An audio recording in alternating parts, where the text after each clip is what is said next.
aí, eu sou a Mariana do Responde Aí. Hoje a gente vai bater um papo sobre diferenciabilidade pelo cálculo do erro. Bem, a gente já viu que no assunto diferenciabilidade, ele está ligado a 3 teoremas lá e os desdobramentos que esses teoremas têm. Mas a gente viu também que o que a gente mais usava era esse negócio aqui, né? Se f não é contínua, então ela também não é diferenciável. E aí, o nosso impulso, o que a gente tinha que fazer, era testar a continuidade da nossa função no ponto lá de interesse.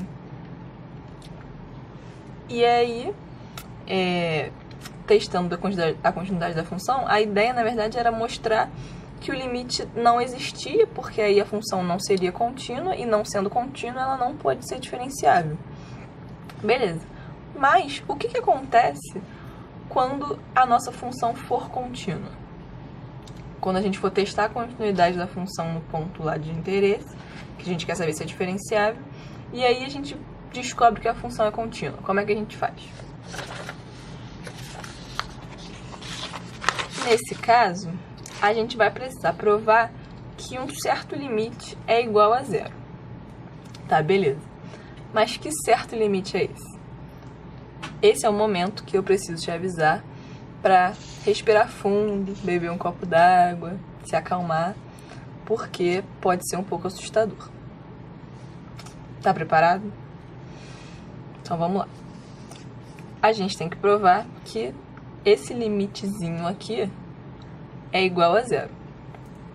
Tá, vamos lá agora.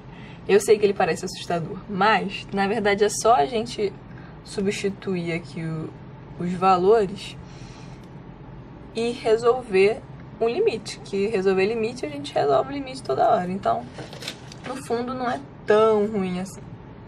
Vamos continuar aqui para você ver como é que é.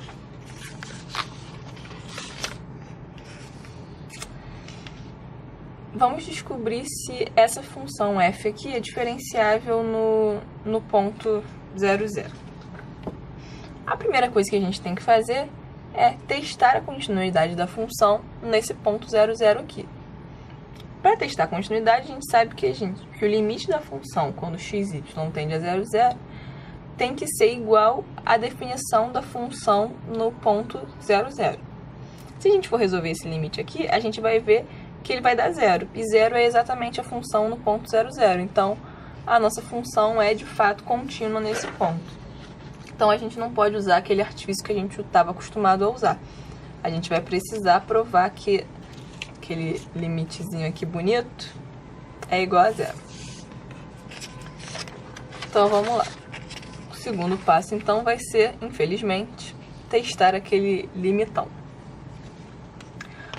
Vamos começar, então, calculando as derivadas parciais aqui, né? Porque na expressão do limite, temos aqui as derivadas parciais de f em relação a x em relação a y. Vamos começar calculando elas. A questão é que a nossa função ela é definida por partes. Ela tem uma definição para quando x, y é diferente de 0, 0 e a outra definição para quando x, y é igual a 0, 0. Então, quando a função é definida por partes, a gente precisa calcular as derivadas parciais pela definição. E a definição de derivadas parciais é essa daqui, que envolve outro limite, mas enfim. Então, substituindo aqui os valores da nossa função, a gente encontra que as derivadas parciais de f em relação a x no ponto 0, 0 vai ser aqui, ó, o f de x, y0, é pegar a nossa função e substituir o y0 nela, e o y0 é 0, né? Então vai ficar isso daqui, menos f de 0, 0, que é o nosso x0, y0, que é 0, sobre x menos o x0, que é 0, então x. E a derivada parcial em relação a y, a gente faz a mesma coisa. Só que substitui aqui o f de x0 e y. Então, vai ser f de 0 e y. E aí, a gente chega nesse limite aqui para a derivada parcial de f em relação a x. Chega no limite de x sobre x. Isso é igual a 1, então, nossa derivada parcial de f em relação a x no ponto 0, 0 é 1. Para o caso da derivada parcial de f em relação a y no ponto 0, 0, a gente vai encontrar um limite de 0 sobre y. Esse limite aqui é 0. Então, a derivada parcial de f em relação a y no ponto 0, 0 é 0. Ok. Então, a gente pode substituir esses valores que a gente encontrou na expressão do nosso limite. Aí eu aproveitei também para substituir logo o que a gente tinha aqui no limite, f de x0 mais h, y0 mais k.